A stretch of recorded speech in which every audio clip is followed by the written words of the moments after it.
الحمد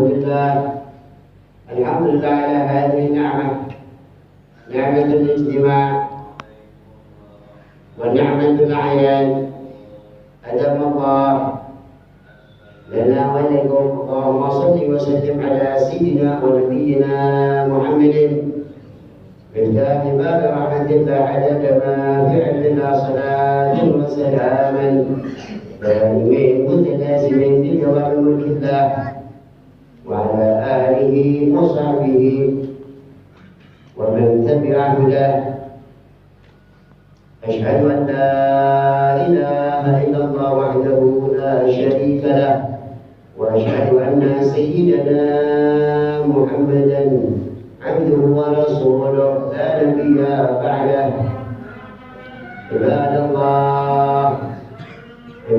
الله أوصيكم ونفسي بتقوى الله، فقد فاز المتقون.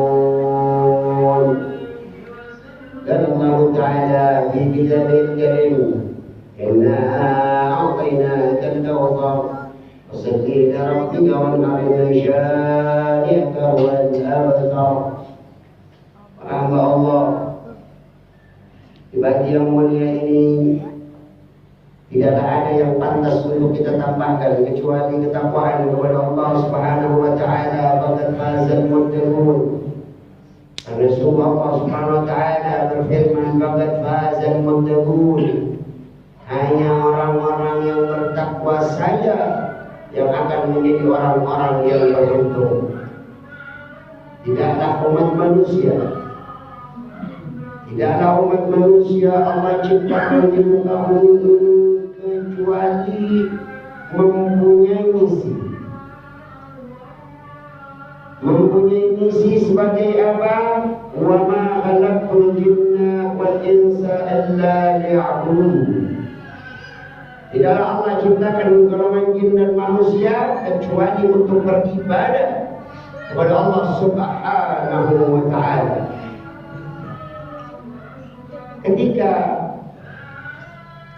kita dikatakan oleh Allah Subhanahu wa taala illa liya'budun, kecuali untuk menghamba kepada Allah, kecuali untuk menjadikan diri kita budak daripada Allah Subhanahu wa taala, maka selayaknya seorang hamba yang selalu dipikirkan, yang selalu dikejar, yang selalu diinginkan adalah bagaimana dia bisa sesuai, bagaimana dia bisa membahagiakan, bagaimana dia bisa bertaat kepada siapa? Kepada Maulahu, kepada Tuhannya. Dan kita diciptakan liya'budu, untuk beribadah kepada Allah Subhanahu wa taala, untuk menyembah Allah, untuk menghambakan diri kepada Allah Subhanahu wa taala. Pakai SOP, saudara, tidak sembarang. Sebagai seorang hamba, cara penghambaan kita pun pakai SOP. Di dalam salat kita, Nabi SAW bersabda, "Sallu kama ra'aitumuni usalli." Hai kalian mukminin, hai kalian muslimin, hai kalian para hamba Allah, kalau kalian mau salat, kalau kalian mau ibadah, kalau kalian mau menghadap Allah, menghadaplah Allah sebagaimana aku Nabi Muhammad SAW salat. Maka nggak sembarangan. Zakat diajarkan caranya kepada oleh Nabi. Haji, khudu minni manasikakum, kata Nabi. Kalian mau haji, ambil cara haji kalian dari aku. Tapi Habib, tapi Kiai, tapi Ustaz, di tempat kami biasanya begini, di tempat saya biasanya begitu. Umat Islam, kita diperintahkan oleh Allah Subhanahu wa taala yang setiap saat Allah tidak pernah terlewat daripada mengawasi kita, terlewat daripada lepas kepada kita. Allah telah kirim surat kepada kita lewat baginda Nabi besar Muhammad sallallahu alaihi wasallam, dari mulai surat Al-Fatihah sampai surat An-Nas, yang di situ berisi panduan, tata cara, SOP di dalam bagaimana kita menyembah Allah dan di dalam bagaimana kita beribadah kepada Allah Subhanahu wa taala. Maka kita lihat bagaimana ketika awal perintah salat diperintahkan oleh Allah Subhanahu wa taala. Nabi kita ketika salat, Nabi memberikan tempat yang lebih tinggi daripada yang lain. Sehingga orang-orang bisa melihat Nabi salat. Dan Nabi berkata, "Sallu kama ra'aitumuni usalli", salatlah kalian sebagaimana kalian melihat aku salat. Jangan pakai, "Wah, di kampung saya biasanya begini. Oh, pandangan saya seperti ini. Oh, salat harusnya berjarak. Oh, salat harusnya seperti ini. Oh, salat harusnya biar gak bau badan. Oh, dan seterusnya, saudaraku." Tidak ada ajaran kita dalam bagaimana menyembah Allah kecuali ajaran itu datang dari baginda Nabi besar Muhammad sallallahu alaihi wasallam. Tak boleh. Sallu kama ra'aitumun nas, sallu. Salatlah kalian seperti kalian lihat orang-orang salat. La. Salatlah kalian sebagaimana baginda Nabi Muhammad sallallahu. Kerjakan apa yang dikerjakan oleh Nabi Muhammad sallallahu alaihi wasallam. Zakatlah kalian sebagaimana Nabi Muhammad zakat. Puasalah kalian sebagaimana Nabi Muhammad puasa. Ikuti baginda Nabi Muhammad lewat para ulama. Jangan ikuti orang-orang yang menafsirkan Al-Quran dengan pemikirannya. Jangan ikuti kesesatan demi kesesatan yang diajarkan oleh orang-orang zaman sekarang dengan berkata, ini mah sudah biasa, ini mah sudah ada. Hati-hati, karena tidak setiap adat dan kebiasaan yang baik. Maka kita umat Islam, ayo biasakan yang benar, jangan benarkan yang biasa. Biasakan yang benar, jangan benarkan yang biasa. Karena apapun cara kita dalam menghamba kepada Allah Subhanahu wa taala, sudah jelas SOP-nya, sudah jelas tata caranya, sudah jelas daripada baginda Nabi besar Muhammad sallallahu alaihi wasallam. Kita lihat belakangan ini begitu luar biasa, saudara. Islam diacak-acak, agama buat mainan. Bagaimana media sosial, bagaimana orang-orang yang mengaku dirinya sebagai ulama, bagaimana orang-orang yang mengaku dirinya sebagai ustaz, tapi dia adalah orang-orang yang paling utama di dalam menghancurkan ajaran baginda Nabi Muhammad sallallahu alaihi wasallam. Intabihu, maka bangunlah kalian wahai anak-anak muda. Kenapa? Karena kalau bukan kalian yang mencari ilmu, kalau bukan kalian yang bangkit untuk mempelajari ilmu, bagaimana salat yang benar, bagaimana puasa yang benar, bagaimana haji yang benar, bagaimana muamalah yang benar, bagaimana menjadi umat muslim yang benar di dalam sesuai daripada surat-surat yang Allah turunkan menurut di dalam Al-Quran. Kalau bukan antum semuanya, maka amal-amal orang akan binasa. Kita akan lihat bagaimana kelak di hari akhir, di hari kiamat, ada orang yang mampu, ya Rabbi saya 50 tahun salat, tapi kata Allah, la salat, dan intinya ada salat. Kenapa? Salatnya tidak benar sebagaimana diajarkan oleh baginda Nabi Muhammad. Ya Rabbi saya zakat, intinya zakat. Kenapa? Zakat ini tidak sesuai sebagaimana yang diajarkan oleh Nabi Muhammad. Kenapa? Bila aja, tak punya ilmu. Kullu amalin bila ilmin amaluhu mardudatun la tuqbal. Maka yang penting bagi anak-anak muda, ayo jangan sampai, yang kedua juga penting, jangan sampai tertinggal. Datangi majelisnya para ulama, datangi majelis ilmu yang betul-betul lurus, yang betul-betul baik, agar jangan kita jadi orang yang ngaku-ngaku muslim, ngaku-ngaku salat, tetapi tidak dicatat salat kita di hadapan Allah Subhanahu wa taala. Jangan sampai kita ngaku-ngaku orang yang berangkat haji, tapi haji kita tidak diakui oleh Allah Subhanahu wa taala. Waliyadzubillah, subhanallah. Dan di bulan Layalil Ashr ini yang Allah Subhanahu wa taala bersumpah dengan 10 hari pertama di bulan Dzulhijjah, wal fajri wa layalil ashri, demi waktu fajar, ya, di tanggal 10 hari ini. Ada yang tanggal 10-nya kemarin, ada yang dari ini nanti. Perbedaan itu bisa biasa, tergantung makalnya. Jangan karena perbedaan jadi pada ribut. Tidak penting, mau yang hari ini, mau yang kemarin, sama.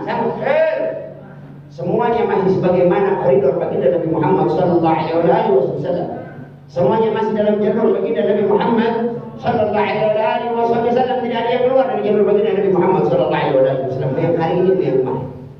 Dan di hari ini dikatakan barang siapa yang beramal dari tanggal 1 sampai tanggal 10 Dzulhijjah dengan semua amalan, maka amalannya Allah akan lipat gandakan 10 kali lipat. Dalam riwayat 70 kali lipat. Dalam riwayat 700 nabi. Berlipat-lipat ganda ini amalan yang kita berikan. Di bulan Dzulhijjah 1 dicatat 10, 1 dicatat 70, 1 dicatat 700. Perbanyaklah daripada bulan Dzulhijjah ini beramal-amal baik, beramal-amal yang sesuai hati-hati. Ketika di bulan Dzulhijjah Allah lipat gandakan pahala kita, maka di bulan Dzulhijjah juga Allah lipat gandakan dosa-dosa yang kita perbuat, kekurangan ajaran kepada Allah dan kekurangan ajaran kepada baginda Nabi Muhammad sallallahu alaihi wasallam. Ya ibadallah, di bulan ini kita juga disunahkan bagi yang tidak ataupun yang haji ataupun yang tidak, kita disunahkan untuk udhiyah, untuk menyembelih, untuk mengalirkan darah di bulan ini. Man kana lahu sa'dun, barang siapa orang yang rezekinya luas, lebih tahir, tapi dia enggak mau untuk memberikan hartanya, untuk diberikan binatang-binatang yang bisa dikorbankan, fala yaqrabanna musallana aw masajidana, maka jangan sekali-kali berani orang itu mendekatkan dirinya ke masjid-masjid. Masya Allah, luar biasa, sampai nggak boleh dekat masjid. Kenapa sampai begitu? Nabi sampai memerintahkan yang seperti itu karena saking pentingnya. Kita ini cuma diperintah sama Allah nyembelih kambing. Nabi Ibrahim diperintah sama Allah nyembelih anaknya, saudara. Nabi Ibrahim diperintahkan oleh Allah nyembelih anaknya. Ini ara bil manam ya bunayya, ini ara bil manam anni atba'uka. Wahai saudara, wahai anakku, aku melihat di dalam mimpiku aku menyembelih kamu. Fanzur madara, bagaimana pendapatmu? Diperintahkan oleh Allah anak satu-satunya yang paling dicintai buat disembelih, nggak pakai nanya. Kata anaknya pun,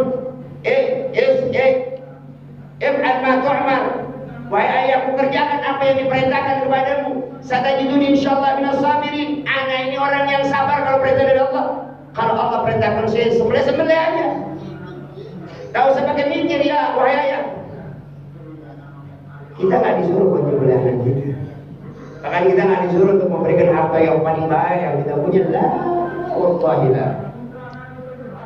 Kita disuruh hari ini bawa, besok nggak bisa hari ini, besok nggak bisa besok lusa.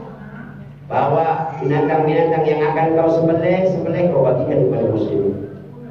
Boleh nggak nyembelih sendiri di rumah? Boleh. Ya nggak bisa hari ini, besok apa namanya? Panitia kurban yang ada lagi itu sembelih sendiri hari besok boleh. Nanti bagi-bagikan, tapi ingat ini lillahi ta'ala, untuk makhluknya Allah yang muslimin saja. Andai ada kafirin yang kemudian menjadi tetangganya masjid, dagingnya korban ini khusus untuk orang-orang beriman. Lalu bagaimana Habib untuk tetangga-tetangga kami, dan kami nggak boleh membiarkan tetangga kami dalam keadaan kekurangan, atau kami makan dan tetangga kami melihat mereka nggak makan, nggak boleh. Betul. Iya. Lalu bagaimana caranya? Belikan daging untuk mereka, bukan daging kurban, karena daging kurban khas dan mukmin. Karena daging kurban khusus untuk mukminin kita, oleh Rasul dan untuk Rasulullah sallallahu alaihi wasallam. Ibadallah, para hamba Allah yang dimuliakan oleh Allah, ayo jadilah umat Islam yang sesuai dengan SOP yang diturunkan oleh Allah Subhanahu wa taala. Hati-hati, sekarang banyak iltibas yang membingungkan. Yang baik dibilang salah, yang salah dibilang baik, yang benar disalah-salahin, yang salah dibenar-benarin. Ini sudah zamannya, ini sudah modelnya, ini sudah masanya. Bagaimana yang luar biasa muncul di luar sana. Hati-hati, pilih di antara kalian orang-orang yang terbaik untuk jadi guru. Dan juga di hari ini adalah hari yang luar biasa karena Allah berikan syiar-syiar kepada kita dalam setiap habis sholat kita. Allah di bulan haji ini ada keistimewaan, setiap habis sholat apa saja. Mau sholat duha, jenazah. Mau sholat apa saja? Dia baru sholat sampai besok Yaum Tasyrik selesai, sampai setelah sehari Tasyrik selesai, 3 hari, sampai hari Tasyrik selesai. Jadi kalau habis sholat disunahkan untuk bertakbir. Allahu Akbar. Jadi melihat dua binatang korban, jadi disunahkan untuk bertakbir. Jadi tidak ada namanya takbir mursal. Takbir mursal tadi malam tanpa ada tingkatan, ada takbir muqayyad. Ada takbir yang bernilai muqayyad. Jadi ya kalau ada sebabnya dia baru boleh. Seperti misalnya musola kalian binatang yang sembelihan kurban bertakbir. Sebagaimana takbirnya itu takbir mursal. Allahu Akbar, Allahu Akbar, Allahu Akbar, dan seterusnya. Dan perbaikilah niat kita, saudaraku. Perbaikilah obsesi kita, saudaraku. Apa kata Nabi kita Sayyidina Muhammad SAW? La hasada illa fi isnain. Tidak ada obsesi keirian yang baik kecuali di dalam 2 hal. Pertama, rajulun alimun. Pertama, rajulan alim. Ada satu laki-laki yang alim. Kemudian dia ngajar. Dia habiskan waktunya untuk ajar. Maka dia terobsesi untuk hal tersebut. Itulah obsesi yang baik. Itulah obsesi yang seharusnya. Itulah obsesi yang harus dikejar. Kalau kita lihat hari ini, begitu luar biasa agama soal main-mainan. Yang kedua, ada seorang laki-laki yang punya harta yang banyak, dia habiskan hartanya, dia hancurkan dirinya, dia habiskan hartanya. Lihat kalimatillah untuk meninggikan kalimatnya Allah al-Aliyah. Yang kalimat itu adalah kalimat tertinggi daripada Allah Subhanahu wa Ta'ala. Dia tinggikan agama Allah, dia muliakan agama Allah. Maka obsesi untuk 2 orang ini baik. Habib, tapi kami tidak punya Habib yang seperti itu. Niatkan dirimu, kalau kau kaya, kau akan seperti orang tersebut. Kalau kau alim, kau akan seperti orang tersebut. Niatul mukmin adalah min amalih. Karena niatnya seorang mukmin lebih sampai kepada Allah daripada amalnya. Ada satu orang, sebelum saya tutup, ada satu orang dia pulang daripada perjalanan jauh. Tiba-tiba dia sampai di kampungnya terkena qahtun azim. Terkena kemarau yang luar biasa. Masyarakat kelaparan. Dia melewati satu daripada gundukan pasir. Yang pasir tersebut ya gundukan pasir seperti biasa, berada di pinggiran daripada rumah seseorang. Kemudian dia berkata di dalam hatinya, ya Rabbi, andai pasir itu tepung yang bisa dibuat roti, anak akan bagi-bagikan kepada seluruh penduduk kampung, sehingga penduduk kampung sini tidak ada satu lagi yang lapar. Dan dia pulang. Dan berapa lama rumahnya diketuk oleh Nabi di zamannya. Assalamualaikum, waalaikumsalam. Siapa yang ada di pintu? Saya Nabi. Ya Nabi Allah, kenapa yang mau datang ke tempat ini? Allah perintahkan kepadamu untuk berkata padamu, ya fulan, inna Allah qad yaqbalu sadaqah. Hai fulan, sungguh Allah sudah menerima sedekahmu. Ini enggak sedekah apa-apa. Wahai Nabi Allah, tapi inti tadi berniat untuk bersedekah kalau inti ada harta. Tapi bagi yang tak punya saja. Ya, ini adalah bagi yang tidak punya. Tapi kalau orang duitnya banyak, bisa adliat, bisa apa namanya, dia bisa berkorban. Saya maniat aja karena dia cukup, tidak perlu, tidak benar. Tidak bisa. Ini hanya untuk orang-orang yang belum bisa menjadi orang alim. Niatkan kalau kau jadi orang alim, kau akan habiskan hartamu untuk beribadah, kau akan habiskan ilmumu untuk Allah dan Rasulnya. Habiskan waktumu untuk belajar dan mengajar ilmu. Kalau begitu orang kaya, kau akan habiskan hartamu untuk Allah dan Rasulnya, untuk tegakkan kalimat Allah, untuk tegakkan SOP daripada kehidupan kita di dunia. Wa ma khalaqtul jinna wal insa illa liya'budun. Ada minni mastaghfiru rabbakum innahu huwal ghafurur